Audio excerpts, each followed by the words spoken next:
Bonjour, bienvenue dans cette vidéo qui va nous permettre de nous intéresser un peu aux radiographies, à la radiologie et ensuite de corriger le travail ou les recherches que vous avez fait la leçon passée.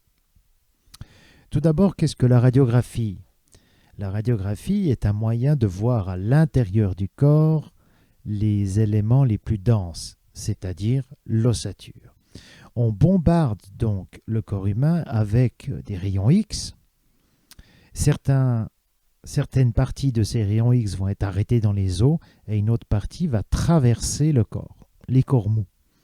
On récolte donc une image au moyen d'un film photosensible ou d'une plaque numérique et informatique. Et les os ayant arrêté ces rayons X, ils vont apparaître en blanc sur la photographie et tout ce qui a permis le passage parfait des rayons X est en noir. Ça permet donc de voir ce qu'il y a à l'intérieur du corps et de pouvoir voir une éventuelle fracture dans un os, parce que ces rayons X vont passer à travers la fente produite par la fracture. Voilà en quelques mots. Poursuivons. Ici, on a plusieurs types de fractures. Alors, les transversales, longitudinales, on voit à l'équerre, ça casse parfaitement à l'équerre ou dans le sens de l'os. Obliques, non déplacées, les obliques déplacées. Alors ça, c'est souvent des fractures ennuyeuses. Les spiroïdes, par exemple, je me coince le pied dans une racine et je tourne en même temps. Mon os risque de se casser en spirale. En bois vert, ça c'est plutôt quand on a reçu un caillou ou un impact, un coup dans l'os qui casse sur le côté. Et comminutive, c'est-à-dire qu'il y a comme si une section de l'os était broyée. On aurait pu encore rajouter des fractures qu'on voit chez les jeunes enfants en période de croissance, qu'on appelle en motte de beurre. Mais on verra peut-être si on le retrouve après. Ici, parlons tout de suite de la croissance d'un os. Au départ, il y a donc du cartilage qui va s'ossifier gentiment. On se rappelle qu'au fur et à mesure du temps, l'os devient de plus en plus rempli de minéraux, et que l'osséine, la partie molle, tend à disparaître. Je prends ici la 4e image et je vois qu'il y est marqué cartilage de conjugaison. C'est intéressant parce que ça nous dit qu'à cet endroit, l'os pousse. Ça vous est peut-être déjà arrivé d'avoir mal aux jambes, d'avoir mal aux bras, et d'un coup, votre pantalon devient peut-être trop court. L'élongation des os se fait juste en dessous du niveau de la tête, dans cette partie qu'on appelle le cartilage de conjugaison ou le cartilage de croissance. Donc la tête de l'os grandit et après ça s'ossifie. Ossification. Et ça grandit et ossification jusqu'à arriver, d'accord, à l'âge adulte. Ici, il est représenté à l'intérieur ce qu'on appelle la cavité médulaire. On sait que la plupart des os sont creux. C'est là que se trouve la moelle. Ici, on retrouve donc une croissance osseuse. Parfois, il y a des trous, évidemment, dans l'os qui permettent donc d'alimenter les différentes cellules ou tissus qui sont à l'intérieur. Là, ça c'est typiquement une personne qui est en croissance. C'est un genou, on voit la patella, on voit tous les os. Et ici, on voit bien qu'il y a une partie qui est moins dense, qui sépare, si on veut, la tête. C'est bien ce cartilage de conjugaison. Donc là, la personne n'a pas fini sa croissance. Pour voir si un jeune va encore grandir, généralement, on fait une photographie du poignet pour voir ce cartilage de conjugaison et voir à quel point est-ce que la personne est encore en croissance ou non. Voilà donc le cas de notre premier patient. On voit qu'il faisait du sport, du football, il a reçu une balle au niveau de la main et il a des fortes douleurs, des inflammations et une inflammation importante du 3e et 4e doigt. Alors là, quand on voit donc L pour left, la main gauche, on se dit qu'est-ce qu'il y a? Donc on fait une photographie par-dessus. là en oblique en inclinant les doigts. Alors on se dit bizarre, je vois pas grand-chose, mais pourtant ici, on peut repérer donc un petit trait noir. On remarque la même chose, d'accord, sur l'autre doigt. On zoome un petit peu et là on est sur le troisième et quatrième doigt. Vous avez remarqué que le pouce est le premier doigt. Premier, deuxième, troisième. Donc on est sur le majeur et l'annulaire. On voit donc une fracture de la tête de la phalangine, la troisième et quatrième doigt. Et il a quand même cassé au niveau de la tête osseuse. Et difficile à voir, c'est un métier. Ici, nous avons donc un homme de 48 ans qui a laissé tomber un objet sur son pied droit. Et il y a une formation d'un hématome, c'est-à-dire qu'il a un gros bleu. Et il a une forte douleur qui persiste. Donc cette douleur ne passe pas. Probablement que la personne a dû attendre un petit moment avant d'aller à l'hôpital. Regardons ceci. Et là, on se dit, c'est un pied, vue frontale. Observons là, et qu'est-ce qu'on remarque? Une double fracture. On voit que la charge a percuté les os et les a cassés. On est dans une fracture oblique. Ici, si on regarde encore, on voit que les choses sont un peu déplacées et un peu écrasées.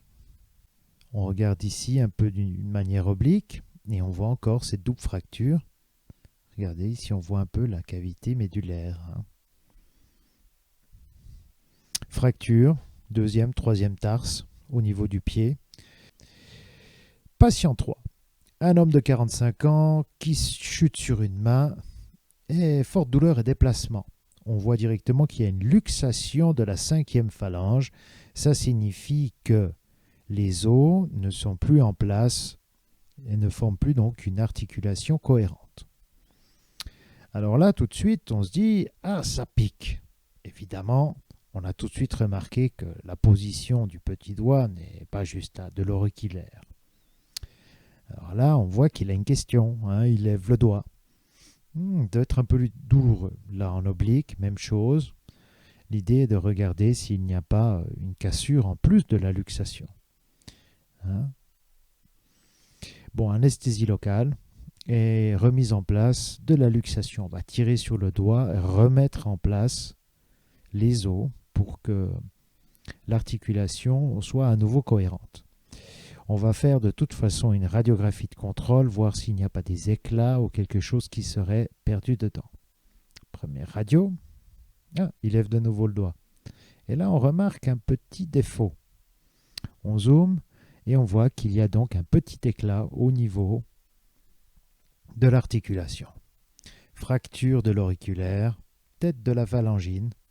Il y a quand même eu un petit décrochement. Généralement, on ne va pas faire grand-chose à moins que ça gêne et on verra de quelle manière est-ce que ce petit morceau, cette petite fracture se ressoude. Voilà, on arrive au patient 4. Homme de 40 ans, chute d'une hauteur de 2 mètres, c'est déjà une hauteur assez forte. Impact au niveau du coccyx, il est tombé sur les fesses. Typiquement, forte douleur au niveau des vertèbres lombaires, il a extrêmement mal au dos. Regardons qu'est-ce qui s'y passe. Là, quand j'observe ça, je me dis, ce sont les vertèbres au niveau lombaire. Et là, on remarque que cette vertèbre type est un petit peu écrasée. On voit qu'elle n'a pas la forme comme les autres. Ici, on fait encore une radio, un peu difficile à voir, mais on voit qu'il y a quelque chose quand même qui s'est passé. Elle n'a pas vraiment la même forme que les autres. Tout de suite, pour être sûr, pour ces questions-là neurologiques, on va faire un IRM. Donc, par résonance magnétique, on va voir une imagerie par résonance magnétique. On va voir à l'intérieur du corps avec d'autres techniques. Je passe un peu les détails, mais quand on a besoin de voir plus précisément les choses, on fait un IRM. Et là, on se rend bien compte que cette vertèbre a pris un sale coup. Encore, on tourne. On voit ici aussi qu'il y a comme un trait blanc, qui est une petite cuvette à partir du haut. Là, de nouveau, on continue dans l'imagerie et on voit bien qu'il y a une déformation relativement importante. On comprend qu'il y a une fracture à un écrasement du corps vertébral, donc la partie osseuse qui forme un peu ces parallélépipèdes rectangles ou ces cylindres, de la quatrième vertèbre lombaire, un affaissement de 20%, ce qui est déjà énorme. Qu'est-ce qui pourrait se passer? La personne peut être paralysée, peut avoir des pertes neurologiques, une perte de force dans les jambes, et c'est vraiment un cas qui pourrait rendre paraplégique. Évidemment, on va devoir traiter la chose. Suivant. Oh, un homme de 20 ans qui fait un accident de voiture. Assez typique, c'est souvent les jeunes hommes qui disent « je conduis, je suis le meilleur » ou « j'ai besoin de montrer à mes copains que je sais rouler vite ». Mais la vie n'est pas un jeu vidéo. Accident de voiture, douleur au niveau du genou et de la jambe droite, principalement. Alors là, on a directement une radio de son genou, le genou droit. On se dit, ah, ici, il y a déjà une petite fracture. Ici aussi, on la voit de manière latérale. Ici, on voit qu'il y a aussi un souci au niveau de l'articulation entre deux.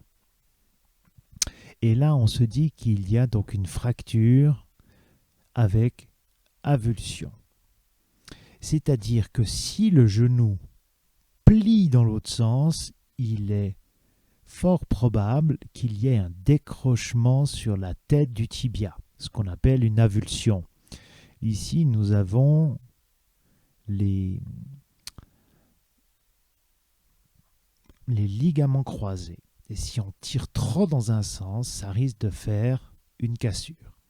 Alors là, il est, je pense, dans un type 3 ou 4. Et ça va demander une chirurgie pour remettre en place ces choses. Donc ici, hyperextension. On force et à un moment, ça casse. En fait, son pied est parti, a dû rencontrer peut-être le volant ou la cavité de la voiture et il a plié dans le mauvais sens. Fort impact dans le mauvais sens, grosse douleur. On fait immédiatement dans ce type de blessure un IRM et on voit bien ce décrochement au niveau du genou. Alors là, on le voit bien, c'est ennuyeux vraiment. Alors ce que vous voyez autour, ce sont les muscles, le gras, etc. C'est tout ce qu'on peut voir avec un IRM et que la radiographie ne permet pas. Ici encore, des outils qui sont vraiment actuels. On va faire donc, pour être sûr de ce qui se passe, un IRM en 3 dimensions qui va permettre de voir exactement ce qui se passe au niveau de l'ossature. Donc ça, c'est vraiment les systèmes informatiques actuels. D'ailleurs, on peut faire ça aussi pour tout plein de choses. On arrive aussi à modéliser, par exemple, les bébés dans le ventre de la maman, ce qui est assez impressionnant. Donc ici, on voit bien ce décrochement sur la tête tibiacale. Bon, fracture de la fibula, on l'a vu. Fracture par avulsion. Déplacement de fragments osseux ou cartilagineux. Évidemment, l'os a été arraché avec... par ce mouvement de tension au niveau du ligament croisé. On peut avoir la même chose au niveau du coude ou du genou ou de la rotule. Alors là, c'est grosse chirurgie, il passe sur le billard. Accident de moto, homme 30 ans. Impact au niveau de l'épaule gauche, assez typique. La moto est une chose dangereuse. Et là, on se dit, qu'est-ce qui se passe? Et on se dit, il y a un problème avec la clavicule. Si on regarde là, l'espacement n'est pas suffisant. Il devrait être ailleurs. Probablement qu'il a une bosse sur l'épaule. On zoome un petit peu, on voit que les os ne sont pas en place. Il y a une séparation. On prend de nouveau une autre distance et on se rend compte donc qu'il y a quelque chose qui s'est passé. Là aussi, on se dit, oh là là, déchirure d'un ligament, l'acromioclaviculaire qui relie les os ensemble. On se rappelle que les ligaments tiennent les articulations en place. Et on parle d'une luxation postérieure, donc vers l'arrière de la clavicule. Il doit avoir une vilaine bosse sur l'épaule. Donc ici, on voit plusieurs. Donc entre la scapula, l'omoplate et la clavicule, on voit qu'il y a des ligaments qui tiennent en place, d'accord, qui tiennent en place les os. À ce moment-là, on voit que si il y a un trop fort impact, ces ligaments vont se déchirer et la clavicule va remonter ou se déplacer. Alors ici, je pense qu'on est dans un cas où il y a eu une forte déchirure, on est plutôt dans un cas 4, vu qu'il y a un fort déplacement. Évidemment, on va devoir le remettre en place et porter un corset pour que les choses se réparent. Si la déchirure est vraiment trop importante, on va devoir opérer pour réattacher les ligaments entre eux. Voilà, le patient 7. Un jeune enfant, douleur dans l'avant-bras. Ça n'a pas l'air très drôle. Alors ici, on voit tout de suite qu'un des os est complètement écrasé, réduit à l'état un peu de crêpe. Du coup, voilà une autre chose, on se dit que ouf, ça doit être douloureux et il va falloir faire quelque chose. IRM, résonance magnétique, on se rend compte que là, il est complètement écrasé, l'os, et évidemment, dans cet état-là, il ne va pas pouvoir se remettre en place. Qu'est-ce que l'on va faire pour réduire la fracture? On va venir poser des vis pour remettre un petit peu en place les différents éléments, que l'os se ressoude de la bonne manière. Dans un deuxième temps, on devra retirer ces vis. Donc là, le petit bonhomme a dû passer un moment en chirurgie. On remarque de nouveau qu'ici, c'est un jeune enfant. On voit bien ici le cartilage de croissance, de conjugaison. Les têtes osseuses ne sont pas parfaitement soudées. Adolescent de 15 ans, assez typique. Il veut faire un saut de 2 mètres de hauteur et il se réceptionne mal en descendant de l'arbre ou en sautant d'un mur. Et visiblement, il s'est fait un petit peu mal. Alors ici, jambe gauche, et on remarque tout de suite qu'il y a ici l'os qui semble décoller. Je vous parlais à la seconde du cartilage de conjugaison. Évidemment que c'est à ce niveau-là que les choses ont pu casser. Donc ici, on voit bien que le tibia est cassé. On remarque aussi ici que la fibula est cassée. Je pense tibia et fibula. Fracture du tibia dans le cartilage de conjugaison qui reste une partie fragile durant la croissance. Femme 30 ans, accident de la route. Que s'est-il passé? Alors, tout de suite ici, ça c'est elle. Là, ça doit être des attaches, des parties métalliques qui étaient mises dessus, où il y a du tissu. Donc, ça n'a rien à voir avec l'image. On remarque tout de suite que la tête humérale devrait être ici, au niveau de la scapula, dans l'encoche, et reposer sur cette partie qu'on appelle la glène, qui est, si on veut, la cupule qui reçoit donc la tête de l'humérus. Ici, on est donc dans une luxation scapulo-humérale, ou gléno-humérale, et il va falloir donc faire une manœuvre pour remettre en place l'humérus. C'est toujours ennuyeux, on peut coincer des chairs dans l'articulation ou provoquer plus de déchirures, mais il va être nécessaire de remettre en place cette épaule. Et là, on est face à autre chose, une femme de 85 ans qui serait tombée assez récemment et qui n'arrive plus à se lever et qui doit avoir très mal. Ici, on fait une radiographie et on remarque tout de suite déjà un état général. On voit que l'os n'est pas net. On parle tout de suite d'ostéoporose. L'os devient poreux, contient de moins en moins de minéraux, ressemble un peu à une éponge au fur et à mesure du temps. Mais là, on remarque encore autre chose au niveau de la tête du fémur. On voit que le fémur s'est sectionné. C'est une fracture assez typique, une fracture du col du fémur. On fait un IRM et on voit bien que la tête du fémur est cassée. C'est souvent dû à l'ostéoporose. Au fur et à mesure du temps, les personnes âgées deviennent fragiles elles ont moins de minéraux et leurs os peuvent casser. Pour ça qu'on dit toujours, dans les transports en commun, laissez les personnes âgées s'asseoir. Comment faire? Les solutions vont être de poser une prothèse de la hanche. Chose assez, maintenant, classique. Donc, on va venir percer dedans le fémur et venir remettre une prothèse qui est en titane. Pose une prothèse de la hanche, on parle de l'articulation coxo-fémorale. Et généralement, dans les 12 heures qui suivent, la personne est déjà debout. Donc les choses se font relativement bien. Quelques exemples de réparation, on a vu avant avec le jeune garçon des vis, on peut avoir des plaques, des broches, des fixateurs externes, des prothèses. La prothèse, c'est la prothèse de la hanche qu'on vient de voir. Donc ici, une prothèse de l'épaule et de la tête humérale.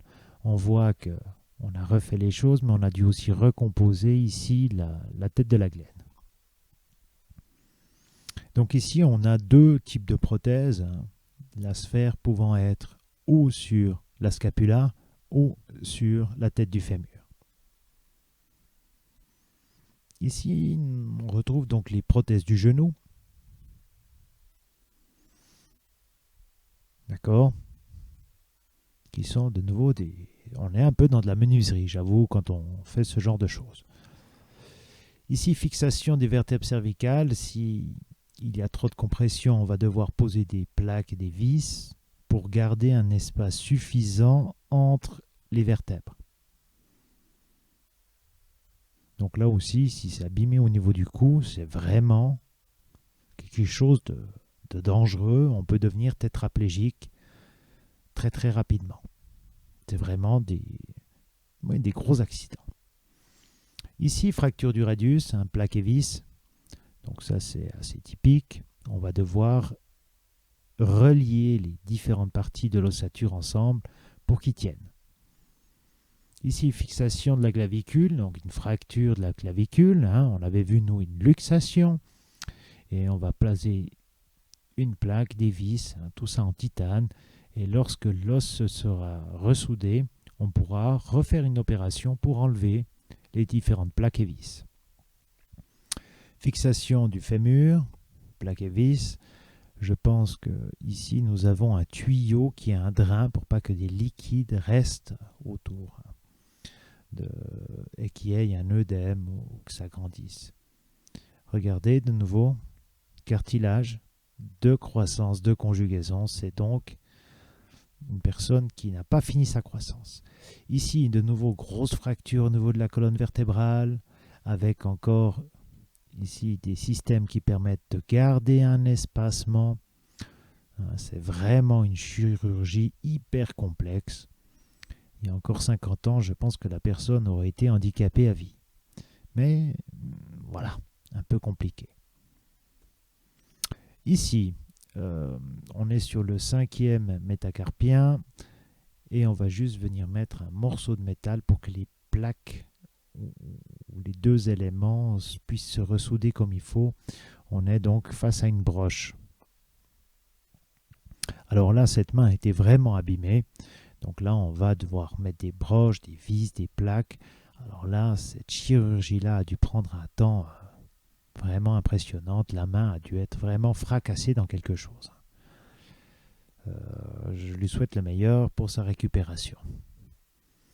Ici, nous sommes face aussi de nouveau au niveau du tibia et de la fibula à une grosse fracture qui a dû arriver de manière latérale. Donc on va devoir mettre des fixateurs pour que ça tienne. C'est de nouveau de la grosse chirurgie orthopédique. Ici, fixateur externe, donc on ne peut pas mettre des vis, des plaques, il n'y a pas assez de surface, on va faire tenir les choses un peu à l'extérieur, que les éléments se ressoudent de la bonne manière. Donc cette personne va vraiment être ennuyée durant un bon laps de temps. On lui espère qu'elle ne va pas avoir des infections, parce que là, ça devient catastrophique. Voilà, ici, on retrouve le nombre de jours pour qu'un os puisse se resolidifier. Et on voit que la durée oscille entre 30 et 120 jours selon les endroits. On voit que tout ce qui est cheville, pied, les bras prennent un petit peu plus de temps. Mais c'est dire à quel point l'os met quand même du temps pour se ressouder. 120 jours, c'est quand même 4 mois. Voilà, j'espère que ça a été intéressant et je vous dis au revoir et à bientôt pour de nouvelles explications.